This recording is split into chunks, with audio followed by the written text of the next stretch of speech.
What's going on, YouTube? My name is Bradyoactiv, and I'm here bringing you week 2 of the NPCC, the National Pokemon Competitive Conference. This week, guys, we are going up against Jack, otherwise known as Don Fanatic, and his Norwich Skitty. So hopefully you guys are excited to see what went down in this battle.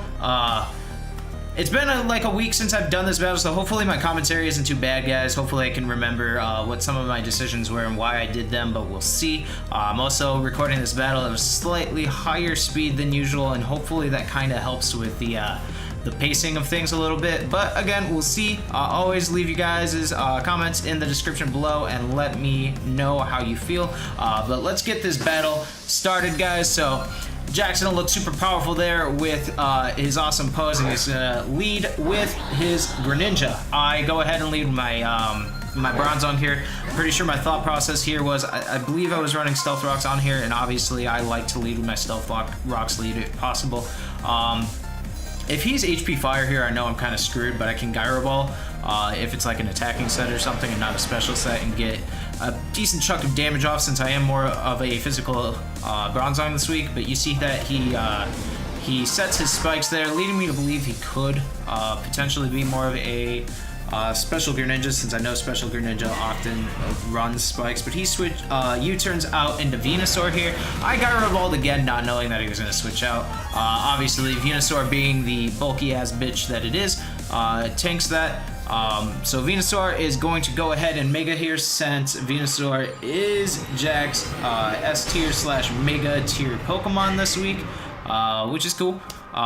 So he goes for knockoff here, and that's going to do obviously a healthy chunk to Bronzong, and it's going to get rid of our leftovers as well. So I choose to go for Zen Headbutt here, knowing that it would bring Venusaur down quite a bit. But Venusaur being Venusaur, he's just going to see that and he's going to be like, oh crap, I need to heal here. And you guys are probably going to see that this is gonna eat me alive in the rest of the match. But Venusaur and bulky Pokemon in general that have reliable recovery, I just have a tough time with at the moment. He switches back into Greninja. I knew I couldn't switch into Finny here in the event of a Gunk Shot or something, but he actually goes for Dark Pulse, and he's going to knock out the Bronzong. So I see this now as an opportunity to go ahead and switch into Finny and hopefully click Moonblast. We do take some damage from spikes there, obviously, since that's still on the field. So yeah, obviously my play here was to hopefully click Moonblast and take out the Greninja, but he goes ahead and he switches back into Venusaur, because again, this thing can just take hits for days. So Venusaur comes in, the Moonblast comes off, and I know that I can't stay in against this thing with Finny, so I'm gonna switch into Mew here, knowing that, or not, I guess not knowing, thinking that I can take the potential knockoff. So yeah, Mew comes in. He is, of course, he's just going to Synthesis again, because he probably expected me to attack with something that could do some major damage on Venusaur. Nature's Madness probably would have taken it down quite a bit. In fact, it would have taken it down quite a bit. So he's actually going to switch out of Venusaur though, and he's going to go into Bonza, which is his Komala. I clicked Giga Drain here, hoping for the switch instead into Greninja, but obviously that didn't happen. And this is going to be my inexperience coming out a little bit, guys, but I actually have, and I need to look it up a little bit more still, no fucking clue what Komala does. Honestly, man. I know it gets Frustration, I think it's a Rapid Spinner, but that's like as far as my knowledge of Komala goes. And its Comatose ability. And for whatever reason, a year after fucking Sun and Moon have come out, Smogon still does not have fucking full information on every single fucking Pokemon in the game. So it kind of made it hard to be like, oh, I don't know what this Pokemon does, let me go check Smogon and see what its typical sets are, you know? So that was kind of a bummer. So I really just didn't know how to deal with that. I did switch into Haxorus here in the event of the potential frustration. I have in my notes that Earthquake there was a misclick. I can't remember, honestly, what I meant to pick there. But, of course, he's back into Venusaur because Venusaur is just gonna take everything that I can throw at it. He's just gonna synthesis up, and I'm gonna try and hit it again, and it's just gonna synthesis up, and this is gonna be just a back and forth. And I'm frustrated at this point in the match because I'm just like, I don't fucking know what to do about this thing. Because my Entei, I don't think even with Flare Blitz would have taken it down this week, because I was instead of running a choice band, I ran an expert belt. And fuck me if I can remember why I did that either. But I don't think even expert belt Flare Blitz took the Venusaur down, unfortunately. So at this point, I'm just Dragon Clawing, hoping actually that he's going to go ahead and kill Haxorus here, because I'm not sure that I can really do anything with it. Which of course happens, and I switch into Entei here. I have in my notes that I think this is the only thing that could really take down Kamala, because I do think that like even like a fully physical bulky Kamala would still take pretty massive damage from Entei. But I clicked Sacred Fire, but of course it fucking misses, and he clicks Knockoff against Entei. That gets rid of our expert belt. Sacred Fire here, not going to do as much damage because of our loss of an expert belt, and he goes ahead and he fucking synthesizes again. So again, this Venusaur is just sitting in here, fucking mocking us, laughing in our faces, being a fucking plant. Yeah, so Sacred Fire here again. It's not going to take it down, guys. And Entei is going to lose massive damage to a Sludge Bomb. He actually goes ahead and switches out of fucking Venusaur here, goes into Tornadus.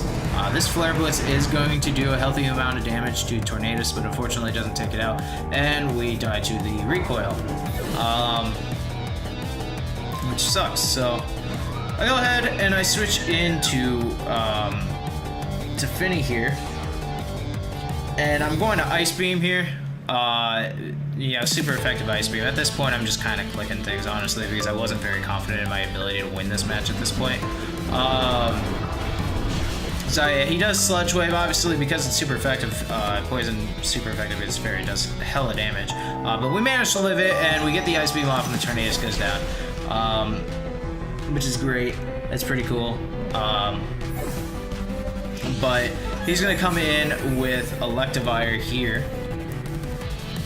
I probably need to speed these videos up even more, because the spacing is still kind of weird to me. I know that I can't live anything. I can't afford switching out right now, so I remember clicking Defog here just as like a last-ditch effort, but there was no way I was going to live that. So yeah, Thunder Punch takes Feeny out. I'm going to go ahead and I'm going to switch into Electivire, and I'm going to fire off a Psychic against it. But I'm pretty sure this Electivire still eats this up. Yeah, dude, that does real nothing. A whole lot of nothing. He's gonna Thunder Punch, does massive damage against the Mew. I go ahead and I Roost here. Really not sure, I guess. I mean, obviously healing's great, reliable recovery's great. But that would have been a game that I probably wouldn't have won. He Volt Switches out of Electivire and goes into Greninja here. And obviously his play here is he's going to click Dark Pulse, but we were running Cold Berry on Mew this week, so we just barely managed to live this, and we go ahead and we finally get that Giga Drain off against the Greninja, which is going to take it out. So 2 Mons down, which is great. At least we are not getting 5 or 6 0'd. I'm pretty happy about that in hindsight, I guess. But the Greninja goes down. That's awesome. He's going to go ahead and he's going to switch into Garchomp. And he's just going to go balls to the wall here. And go ahead and click his Z move, because Garchomp is one of his Z users. And go ahead and use Tectonic Rage. And yeah, so we get to sit here and watch this this powerful Z move animation here real quick. I do love these Z move animations, man. They're great. I think I may have mentioned that in the last week, but yeah, I remember being the fucking Synchronoise animation being like, yo, this is beautiful too. But yeah, Z move animations are cool, dude. Maybe a bit long, but regardless, they look sweet. I switched into Jolteon here because obviously my last Pokemon left at this point, and I'm gonna go ahead and I'm gonna click HP Ice here because that's, you know, my best choice with a Garchomp sitting in front of me. But he's gonna switch back into the Electivire. Electivire can pretty much tank anything I want to throw at it because obviously it's gonna resist any electric moves that Jolteon wants to throw out. Not that I would use one on a Garchomp in the first fucking place. And it didn't take very much damage from the HP Ice either. So his play here is to Earthquake, and that is just going to murder Jolteon's life. So unfortunately, we too take the loss against Don Fanatic. Jack, good game, man. A lot of this match, guys, came down to inexperience and lack of knowledge, which is unfortunate. But yeah, man, hopefully we learned something from this and we can use it going forward. So GG, Jack, man, really enjoyed playing you. If you guys enjoyed this video, make sure that you check out Jack's side of the match in the description down below. Leave a like button if you are excited for future matches in the NPCC, and otherwise, guys, I will see you next time. Peace.